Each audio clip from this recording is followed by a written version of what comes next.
Getting into the Market is brought to you by the Association of Translators and Interpreters of Florida, ATIF. We are dedicated to promoting professional recognition and growth opportunities to translation and interpreting professionals in the state of Florida. We are a proud chapter of the American Translators Association. Welcome to Getting into the Market. I am Gio Lester. Translation and interpreting have been my career for the past 35 years, and I thank you for letting me share some of my experience. That includes things I learned firsthand, as well as from colleagues and clients. You'll be able to download the video, so don't worry about taking notes.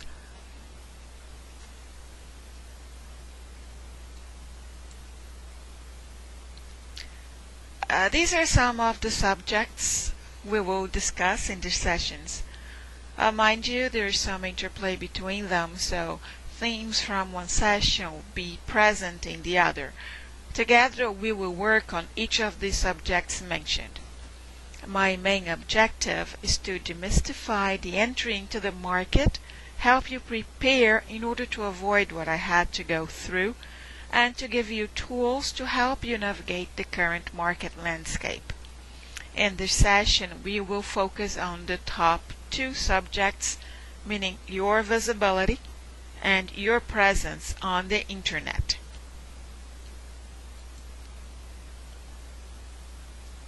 At the moment you decide to conquer that first client, you become a business. And that is a truth regardless of your commercial status. And it is confirmed when you receive your first payment. You provide services and you're paid for doing that. This is the nature of a commercial transaction.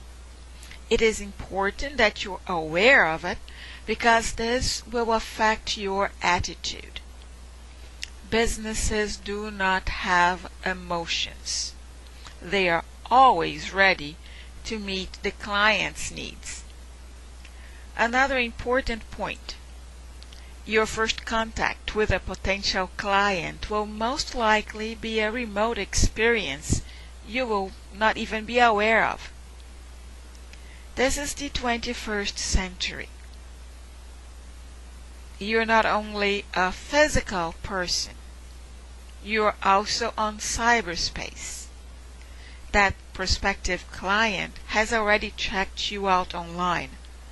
Nowadays, first impressions take place in cyberspace. Have you Googled yourself lately?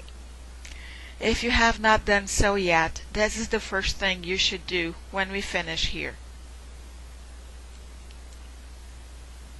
So let's start from the beginning.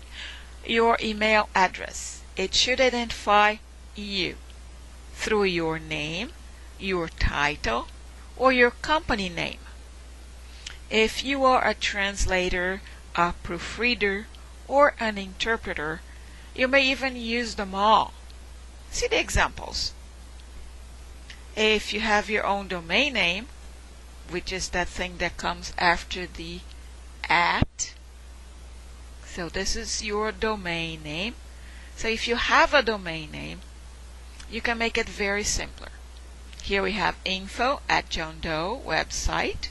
You can use your name, John Doe, at John Doe website. So it's very simple. Also note that we work with languages. So try not to restrict your potential to attract clients by using only words in your language or a very long email address. You will also consider email addresses in different languages that forward your message to a main address. Think about that. As I stated before, you are no longer only a physical being.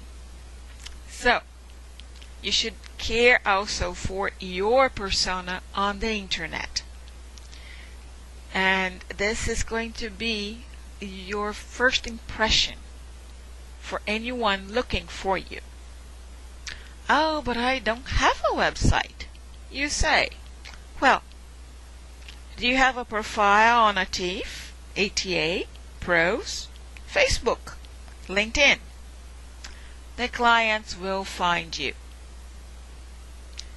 Well, professional directories, they offer you a very good free website and good tools that go along with it. An attractive looking profile, and they cater to your professional needs. For example, this is the profile, my profile at Pros. So you have your URL that you can use as your website address. You put your photo, you select the languages you work with. They have a calendar for your availability. You also provide them with your personal profile. They offer you different tools to work with and many, many different services. I love my profile at Pros. Many people don't like the site, but I always say that it is only a tool. It's the users who determine if it's going to be a good tool or a bad tool. I have colleagues who own businesses and they use Pros to mine resumes. They do not participate or create the reverse auctions that we see there, but they do check the site often looking for professionals. Another good professional directory is Translators Cafe. They also offer you the services, the photo, the availability calendar. You can put your profile online, many different tools. It's very good, and I have gotten many good jobs through them, Pros and Translators Cafe.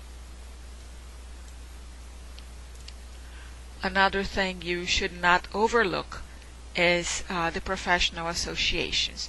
Yes, there is an expense involved there, but this is an investment in your future. And you need to know where to start so you do not waste time and money. So follow the exchanges of groups that you're interested in. If the environment is collaborative, the subject discussed are interesting to you, join them. That's a good thing to do. Some groups will not let you taste before buying, so check their main website. See what benefits they offer. Write to them. Ask questions. This is an important investment in your future.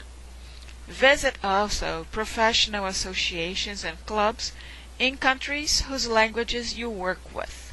For example, I am a member of the Brazilian Association of Translators and Interpreters, ABRATIS.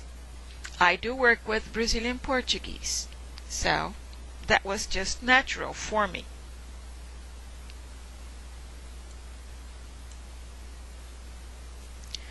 And remember, your potential clients may also be members of those same groups as you. And if they are there, they're going to see your participation in these entities as a commitment on your part. You are making an investment in your future. And that reflects on your career too. That's a commitment that you've made. It's a commitment that's so strong that you made a financial investment. So that underscores your desire to continue growing professionally. This concludes our session for today. Please send me your questions. Next week we'll be discussing social media, your resume, business cards, letterheads, and a few other aspects of being a freelancer. It's been about 10 minutes, and I hope you have enjoyed my company. Thank you.